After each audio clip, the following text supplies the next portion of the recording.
It's Tuesday, August 15, 2023. And this is Uranium Spotlight, your weekly podcast dedicated to delivering the latest news and events shaping the uranium fuel market and its critical role in the global energy landscape. Brought to you by PurePoint Uranium Group, trading on the TSX Venture and the OTCQB. PurePoint actively operates a portfolio of advanced uranium projects in the world's richest uranium district and has established partnerships with some of the largest uranium suppliers worldwide.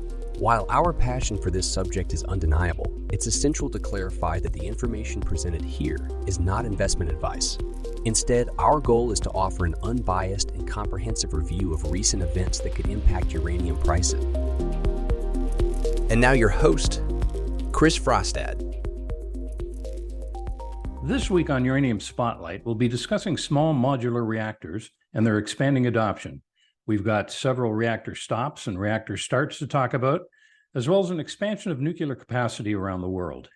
We'll wrap up with an update on the situation in Niger and a look at the uranium equities. But first, last week's uranium prices.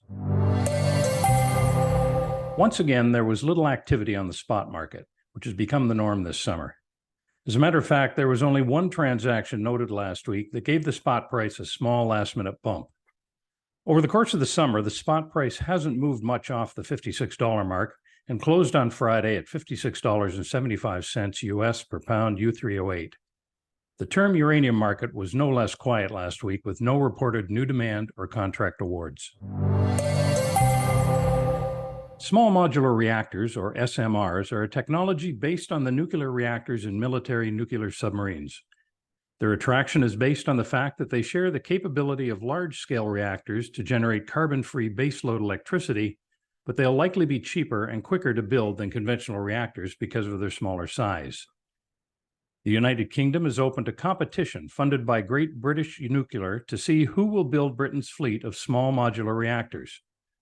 Microsoft co-founder Bill Gates' TerraPower will vie for the opportunity to develop its mini nuclear power plant designs against other competitors such as Rolls-Royce, General Electric, and Hitachi.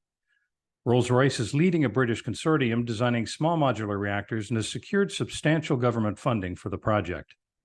Rolls-Royce's advanced designs position it well in the international competition for the best MSR project. SMRs are critical to the UK's energy strategy, and Rolls-Royce aims to export its designs, creating jobs and boosting the economy. On the other hand, TerraPower's Natrium reactor has unique capabilities such as energy storage and release, making it highly competitive. The UK government is pushing to expand nuclear power, and TerraPower expects to be a strong contender, with advanced designs and significant financial backing. China National Nuclear Corporation has also achieved a major milestone in the installation of its multi-purpose SMR Linglong 1. The core module, which integrates pressure vessel, evaporator, and primary pump receiver, was successfully lifted and moved to the nuclear island.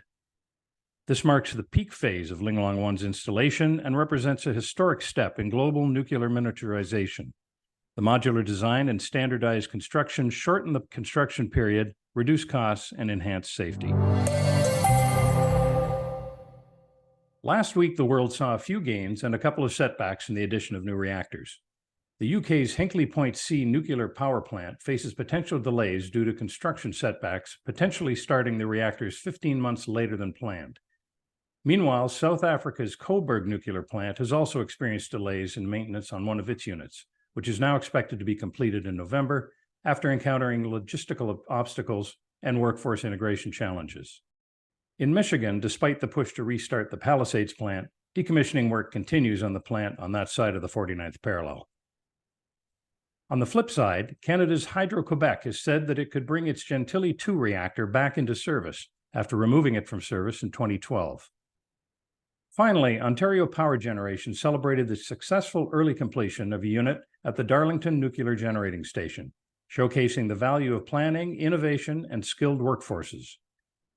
In addition, Bruce Power's Unit 6 achieved a sustained fission chain reaction, marking a milestone in its major component replacement project, a significant investment in extending the life of nuclear power plants and producing clean energy for Ontario.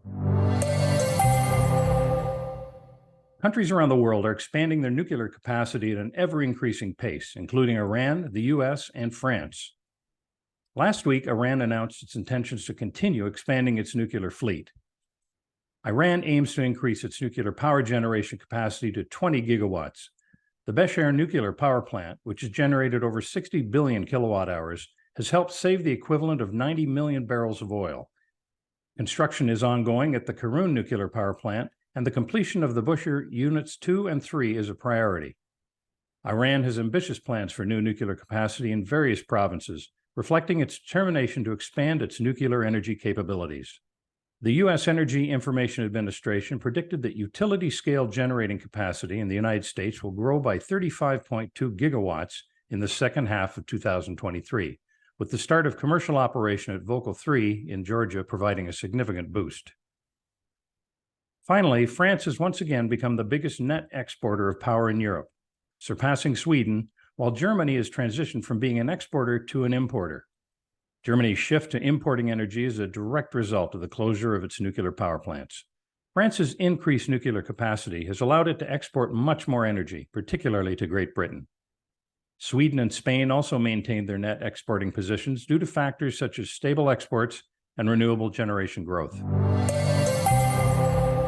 As an update to our last report, Niger's military junta has said that it plans to prosecute ousted President Mohamed Bazoum for high treason and undermining national security, resisting international pressure to return him to power after the recent coup. As we noted, the West African country is one of the world's larger exporters of uranium, supplying 15% of France's fuel used to power its fleet of reactors and a fifth of the uranium used across the EU. So far, however, there have not been any major threats to Niger's supply of uranium to those countries. Despite growing demands for Bazoum's release, the junta announced its intent to charge him, further indicating its defiance. West Africa's regional bloc activated a standby force to potentially intervene against the junta, aiming for a peaceful return to democracy while leaving all options, including force, on the table. This threat escalates tensions and raises concerns over Niger's stability, as it was an advocate for closer ties with the West prior to the coup. Uranium companies working in the region have stated that while the situation in Niger remains fluid, the country remains relatively calm and their work continues. As we noted, uranium equities seem to react in somewhat lockstep with the spot price of uranium. The spot price, however, has sat fairly constant over the last 12 months with a 52-week average of about $52 US per pound U3O8. That is slightly less than last week's close of $56.75 and significantly lower than the incentive price necessary to turn on a uranium mine. During 2023, we've seen uranium equities drift down from their highs in the previous 2 years to match the spot price levels, with the exception, of course, of Cameco, currently trading at its 52-week high. Breaking that down, we see producers overall making slight gains over the summer, while the developers remained flat. Explorers, on the other hand, have continued to edge down, with practically all now sitting at their 52-week lows. That brings us to our equity story of the week, Explorer F3 Uranium. The company released assay results from their drilling at the JR zone, which they've been expanding since their discovery there last November. Results from their PLN 23068 hole returned 18 meters of 8.8% U3O8, which included 11.5 meters at 13.7% and further included an astounding 4.5 meters at over 30% U3O8. F3 provides an excellent example of what can happen when an explorer makes a true discovery in Canada's prolific Athabasca Basin. Prior to the release of their initial assays last December, F3's share price sat close to their 52-week low of 6.5 cents per share. Almost immediately after reporting their discovery, the stock price jumped and has remained at a weighted average share price of 38 cents throughout 2023. This represents a 575% gain. And that wraps up your Uranium Spotlight coverage for this week. For more news and events from the world of uranium, please tune in next week to Uranium Spotlight. You've been listening to Uranium Spotlight, your weekly podcast dedicated to delivering the latest news and events shaping the uranium fuel market and its critical role in the global energy landscape. Brought to you by PurePoint Uranium Group, advancing its position as the premier uranium explorer in the world's richest uranium district. Join us again next week for Uranium Spotlight.